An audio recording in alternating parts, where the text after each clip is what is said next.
எழுந்து நீ. அன்பான தொலைக்காட்சி நேயர்களுக்கு ஆண்டவரும் உலக ரட்சகருமாகிய எம்பிரான் இயேசு கிறிஸ்துவின் திருநாமத்தில் தோத்திரங்களை சொல்லி உங்களோடு இந்த நாளினுடைய செய்தியை ஒப்படைப்பதில் பெருமகிழ்ச்சி அடைகிறேன். நீங்கள் சுகமாய் இருப்பீர்கள் என்று சொல்லி கிறிஸ்துவுக்குள் நம்புகிறோம்.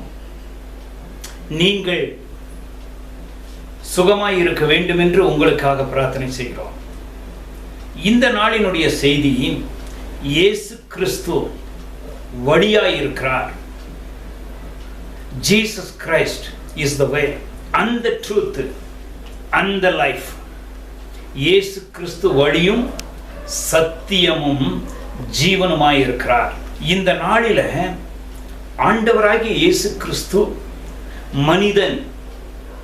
நீங்கள் எந்த மொழி பேசினாலும் பரவாயில்லை, நீங்கள் எந்த மதத்தை சார்ந்தவர்களாக இருந்தாலும் பரவாயில்லை, நீங்கள் எந்த விதமான கடவுள் நம்பிக்கையே இல்லாதவர்களாய் இருந்தாலும் சரியே, நீங்கள் வாழ்கின்ற வாழ்க்கையிலும் சரியே, நீங்கள் கண்மூடி உங்களை மண்மூடுவதற்கு உங்களுடைய மூச்சு உங்களை விட்டு போகும்போது நீங்கள் அடைய வேண்டிய பரகதி, விண்ணுலக வாழ்வு, சொர்க்கம், இதை அடைவதற்கு, கடவுளிடத்திலே போவதற்கு இயேசு கிறிஸ்து தான் வழியாய் இருக்கிறார். இந்த நாளினுடைய செய்திக்காக அப்போஸ்தலர் நடவடிக்கைகளின் புஸ்தகத்தில் 16வது அதிகாரத்தின் 17வது வசனத்திலிருந்து 34வது வசனம் வரை பதிவு செய்யப்பட்டிருக்கின்ற கடவுளுடைய வசனத்தை தியானிப்போம். As we come today to meditate God's word, let us turn our Bibles to Acts of the Apostles, the 16th chapter, verses 17 to 34. அங்கே என்ன பதிவு செய்யப்பட்டிருக்கிறது தெரியுமா? பவுல், சீலா என்கின்ற 2 பேர் கடவுளுடைய வேலைக்காரர்கள். இவர்கள் கடவுளுடைய வேலைக்காரர்களாய் வருவதற்கு முன்பதாக இவர்கள் இயேசுவுக்கு விரோதிகளாய் இருந்தவர்கள். ஆனப்பாளையம் என்று சொல்லி ஒரு பகுதி இருக்கிறது பெங்களூர்ல, நீலசந்திரா பகுதியில். அங்கு ஒரு பேப்டிஸ்ட் திருச்சபை இருக்கிறது. அந்த திருச்சபையினுடைய மூப்பர்களில் ஒருவர் மிகவும் இயேசு கிறிஸ்துவின் மேல் பக்தி வைராக்கியம் உடையவராய் இன்றைக்கு அவருடைய குடும்பமாய் கடவுளுக்கு ஆராதனை செய்கின்ற ஒரு குடும்பத்தை எனக்கு தெரியும். அவர் இயேசு கிறிஸ்துவை தன்னுடைய வாழ்விலே ஆண்டவனாக, இரட்சகராக, கடவுளாக, அவருடைய மீட்பராக தெரிந்து கொள்வதற்கு முன்பதாக அவர் அந்த சபையினுடைய போதகரை நெஞ்சிலே உதைத்தது, அவரை கொலை செய்வேன் என்று சொல்லி மிரட்டினதோ, அந்த போதகருடைய மகளை பள்ளிக்கூடத்திற்கு சென்று வரும்போது கடத்துவதற்கு முயற்சி செய்ததோ, இப்படியெல்லாம் நிறைய காரியங்களை செய்தவர். அவர் ஒரு நாள் இயேசு கிறிஸ்துவினுடைய வல்லமையினால் சந்திக்கப்பட்டார். அன்று அவர் தன்னுடைய வாழ்க்கையில செய்யக்கூடாததான பஞ்சமா பாதகத்தை செய்துவிட்டோம் என்கின்ற ஒரு உணர்வுக்குள் குத்தப்பட்டவராக இயேசுவின் பாதத்தை கட்டி தழுவி அவருடைய சபையினுடைய மூப்பர்களில் ஒருவராக இன்றைக்கும் செயலாற்றி இயேசுவுக்கு மகிமையாக வாழ்ந்து கொண்டிருக்கிறார். இங்கே நான் சொல்லுகின்ற பவுலும் சீலாவும், அந்த பவுல் என்று சொல்லுகிறவர் நிறைய படித்தவர், அவர்களுடைய மத போதனைகளை எல்லாம் படித்தவர், அவர்களுடைய வேதங்களை எல்லாம் படித்து தேர்ந்தவர். அங்கு இருந்த அந்த சமய தலைவர்கள் அவருக்கு அதிகார பத்திரம் கொடுத்திருந்தார்கள். அந்த நிலைமையில இருந்தவர், உயர்ந்த குலத்தை சார்ந்தவர். அவர் கடவுளை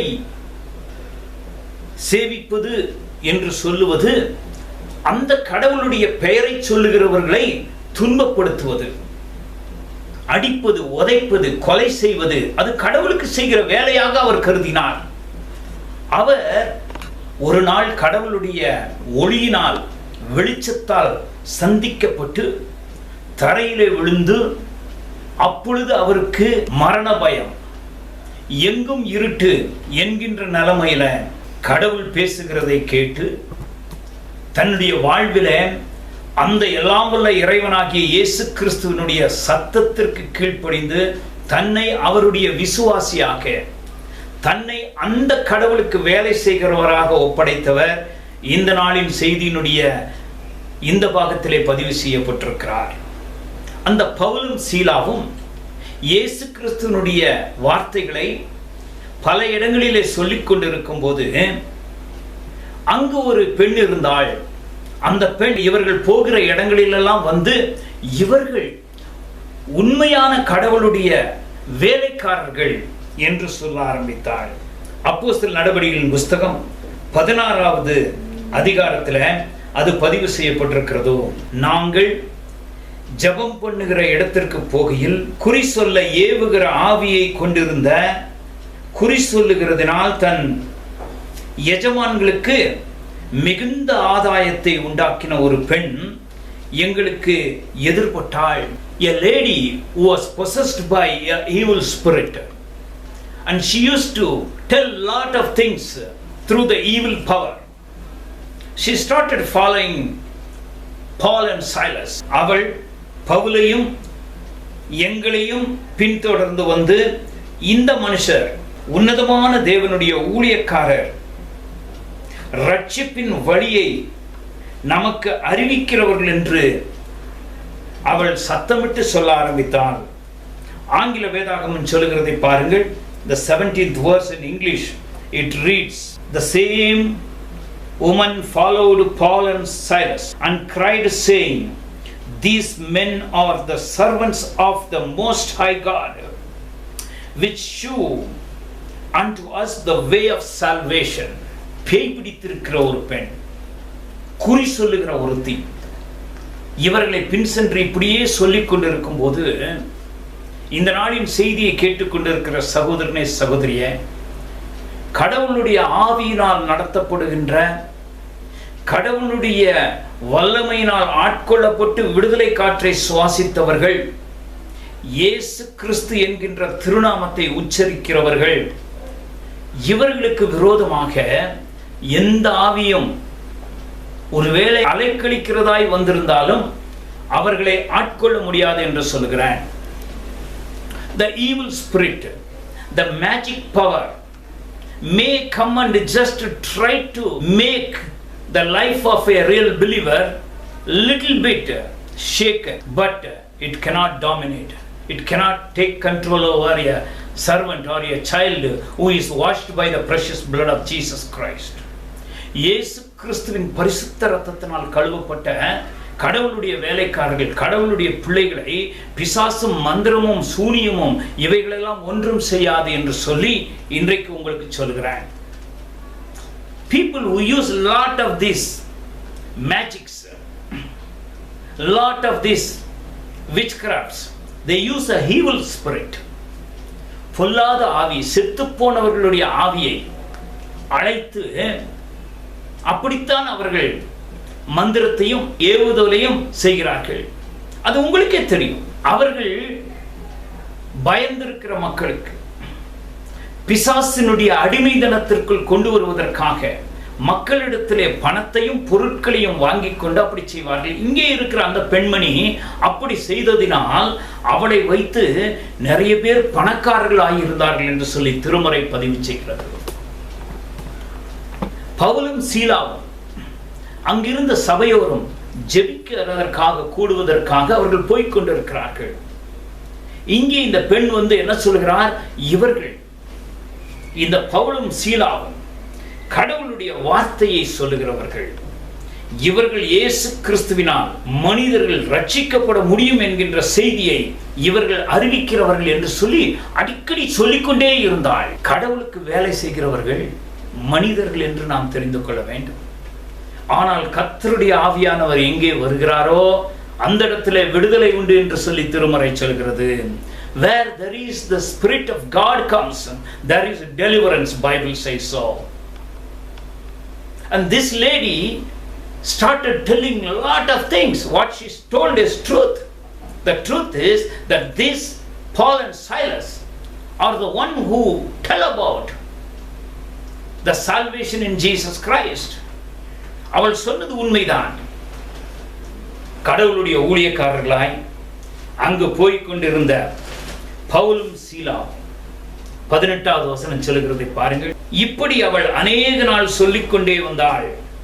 பவுல் சினம் கொண்டு திரும்பி பார்த்து, நீ இவளை விட்டு புறப்படும்படி இயேசு கிறிஸ்துவின் நாமத்தினாலே உனக்கு கட்டளையிடுகிறேன் என்று சொல்லி அந்த ஆவியுடனே சொன்னார். அந்நேரமே அது புறப்பட்டு போயிற்று. கர்த்தருக்கு ஸ்தோத்திரம். இயேசு கிறிஸ்துவினுடைய திருநாமத்தை கேட்ட மாத்திரத்தில் இயேசு கிறிஸ்துவினுடைய ரத்தம் எங்கே தெளிக்கப்படுகிறதோ அந்த இடத்துல பிசாசினுடைய வல்லமைகள் எல்லாம் தவிடுபடியாகும் என்று சொல்லி உங்களுக்கு சொல்லுகிறேன். Wherever the name of Jesus Christ is pronounced, wherever the blood of Jesus Christ is sprinkled, there the devil, all the evil powers will tremble.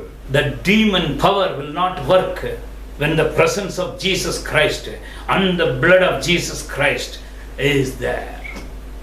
இயேசுவின் ரத்தமும் இயேசு கிறிஸ்துவினுடைய திருநாமம் உச்சரிக்கப்படுகிற இடத்துல பேய் பிசாசுகள் நடுநடுங்கி ஓடும் என்று சொல்கிறார். இங்கே இயேசு கிறிஸ்துவின் திருநாமத்தில் அப்போஸ்தலனாகிய பவுல் அவளுக்குள் இருந்த ஆவியின் இடத்துல பேசி, இவளை விட்டு நீ போ என்று சொன்னார். கர்த்தருடைய வல்லமை வந்தபடியினால் அவளுக்குள் ஆதிக்கம் செலுத்தி அவளை பயன்படுத்தி கொண்டு வந்திருந்ததான பிசாசினுடைய ஆவி அவனை விட்டு போனது என்று சொல்லி திருமுறை பதிவு செய்கிறது. My dear friend, today in the name of Jesus Christ, when Paul commanded the evil spirit, that evil spirit left that lady and departed from that place. கர்த்தருக்கு ஸ்தோத்திரம். இயேசு கிறிஸ்துவின் திருநாமத்திற்கு முன்பதாக முழங்கால் யாவும் முடங்கும் என்று திருமுறை பதிவு செய்கிறது. இயேசு கிறிஸ்துவினுடைய நாமத்தை எல்லா நாவுகளும் அறிக்கை பண்ணும் என்று சொல்லி திருமுறை பதிவு செய்கிறது. When Jesus comes the second time, all the knee shall bend before that God. All the tongue will confess that Jesus Christ is the living God. இயேசு கிறிஸ்து உயிருள்ள தெய்வம் என்று சொல்லி மனிதருடைய நாவுகள் எல்லாம் புகழ்ந்து பாடும். ஏனென்றால் இயேசு கிறிஸ்து சீக்கிரமாய் வருகிறார். இங்கே அந்த பெண்ணை ஆட்டி படைத்திருந்த பொல்லாத ஆவி அவளை கொண்டு குறி சொல்லுவதற்கும், அவளை கொண்டு ஏவி விடுவதற்கும், அவளை கொண்டு பலவிதமான தீமையான காரியங்களை செய்வதற்கும் பயன்படுத்தி மக்களிடத்திலிருந்து பொருள் ஈட்டி அவளை வைத்து வியாபாரம் செய்து கொண்டிருந்த அநேகருடைய வாழ்வு நிர்கதியாய் போனது. ஏன் தெரியுமா? இனிமேல் அவள் பொல்லாத ஆவியினால் காரியங்களை செய்ய முடியாது. அவள் மூலமாய் கிரியை செய்தது தெய்வம் அல்ல, அது ஒரு பொல்லாத ஆவி என்று இங்கே சொல்லப்பட்டிருக்கிறது. அவளால் பிழைப்பு நடத்தி கொண்டு அவளை வைத்து மக்களை ஏமாற்றிக் கொண்டிருந்த அந்த தலைவர்கள் அங்கிருந்த காவல்துறையினிடத்திற்கு போய் இவர்கள் மதமாற்றம் செய்கிறார்கள் என்று சொல்லி பொய்யாய் சொன்னார்கள். இவர்கள் எங்களுடைய சமயத்திற்கு விரோதமாய் பேசிவிட்டார்கள் என்று பொய்யாய் சொல்லி கட்டுக்கதைகளை சொல்லி கைக்கூலி கொடுத்து அநேகரை ஏவி விட்டார்கள். முடிவாக பவுலையும் சீலாவையும் அங்கிருந்தவர்கள் பிடித்து சிறைச்சாலையிலே வைத்து விட்டார்கள். அருமையான சகோதரனே, சகோதரியே, இயேசு கிறிஸ்துவின் திருநாமமும் இயேசு கிறிஸ்துவின் இரத்தமும் இயேசு கிறிஸ்து கொடுக்கின்ற விடுதலை வாழ்வையும் நாம் அனுபவிக்க ஆரம்பித்து விட்டால் இந்த உலகத்திலே என்னையும் உங்களையும் மிஞ்சி வருகின்ற சக்தி பூமியில் இல்லை என்று உங்களுக்கு சொல்கிறேன். அவர்கள் ஒருவேளை பிடித்து சிறைச்சாலையிலே போடலாம். அவர்கள் ஒருவேளை நம் மீது பொய்யான குற்றச்சாட்டுகளை சொல்லலாம். அவர்கள் ஒருவேளை நாம் செய்யாததை செய்த மாதிரி சொல்லி ஒரு கட்டுக்கதைகளை நம்மேலாக உருவாக்கி ஏதோ அவர்கள் மதத்தை பாதுகாப்பதற்காக வாழுகிறவர்கள் போல் அவர்களுக்குள் கடந்து வருகிற பேய் பிசாசினுடைய ஆவிகள் அவர்களை ஏவி விடலாம். அதை குறித்து இயேசுவை ருசிக்கிறவர்கள், இயேசுவை தங்களுடைய வாழ்விலே கண்டுகொண்டவர்கள் பயப்பட போவதில்லை. அருமையான சகோதரனே, சகோதரியே, பவுலையும் சீலாவையும் பிடித்து பொய்யான குற்றச்சாட்டுக்களை சொல்லி அவர்களை சிறைச்சாலையில அங்கே அடைத்து வைத்தார்கள். 23வது வசனம் சொல்லுகிறது, 23rd verse reads like this. அவர்களை அநேக அடி அடித்த பின்பு சிறைச்சாலையிலே வைத்து அவர்களை பத்திரமாய் காக்கும்படி சிறைச்சாலைக்காரனுக்கு கட்டளையிட்டார்கள். They called the jailer, the warden, and told them to put them into the prison and watch them carefully. அவங்களுக்கு தண்ணி கொடுக்காதப்பா, அவங்கள கை கால்கள்லாம் தொழு மரத்தில் கட்டி போட்டுடணும், செயின் போட்டு. ஏனென்றால் இவர்கள் பேய் பிசாசினால் கட்டப்பட்டிருந்த ஒருத்தரை விடுதலை செய்தார்கள். அப்படி செய்ததினால் பேய் பிசாசுகளை வைத்து பணம் சம்பாதித்திருந்தவர்களுடைய வருமானம் குறைந்து போனது.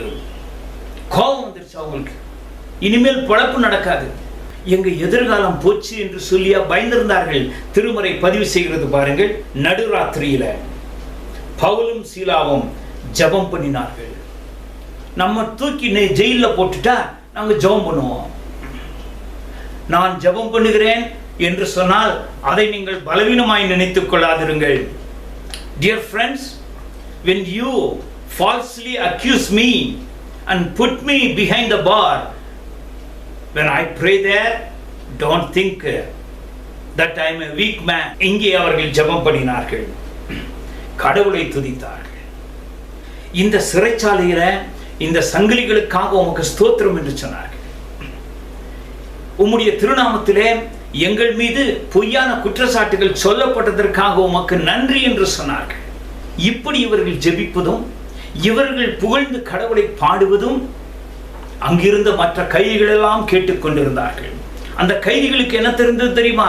இவர்கள் பொய்யாய் குற்றம் சாட்டப்பட்டவர்கள் என்றும் இவர்கள் நீதிக்கு புறம்பாக இங்கே அடைக்கப்பட்டிருக்கிறார்கள் என்றும் தெரிந்திருந்தது. அங்கிருந்த காவல்துறையினருக்கும் அது தெரிந்திருந்தது. ஆனால் அவர்களால் ஒன்றும் செய்ய முடியாது. காவல்துறையை சார்ந்தவர்கள், மேலிடத்தில் இருக்கிறவர், தங்களுடைய அதிகாரத்தில் வைக்கப்பட்டிருக்கிறவர்கள் என்ன சொல்லுகிறார்களோ அதற்கு சல்யூட் அடித்து விட்டு அவர்கள் செய்ய வேண்டும்.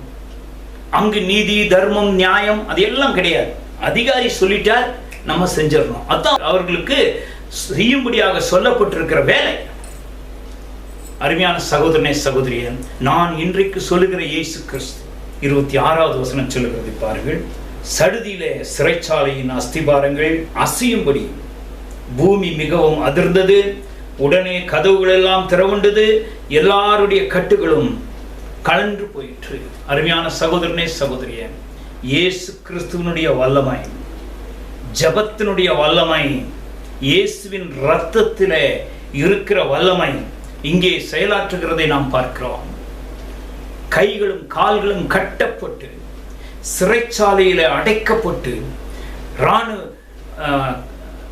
போலீஸ் அதிகாரிகள் அங்கே காவல் காத்து கொண்டிருக்கும் போது கடவுளை துதித்து கடவுளிடத்திலே மன்றாடினார்கள். அவர்களுடைய நிலைமைக்காக கடவுளுக்கு நன்றி சொன்னார்கள். என்ன ஆனது? சங்கிலிகள் எல்லாம் அறுந்து போனது. சிறைச்சாலையினுடைய கதவு திறந்து விட்டது. பூமி அதிர்ந்தது.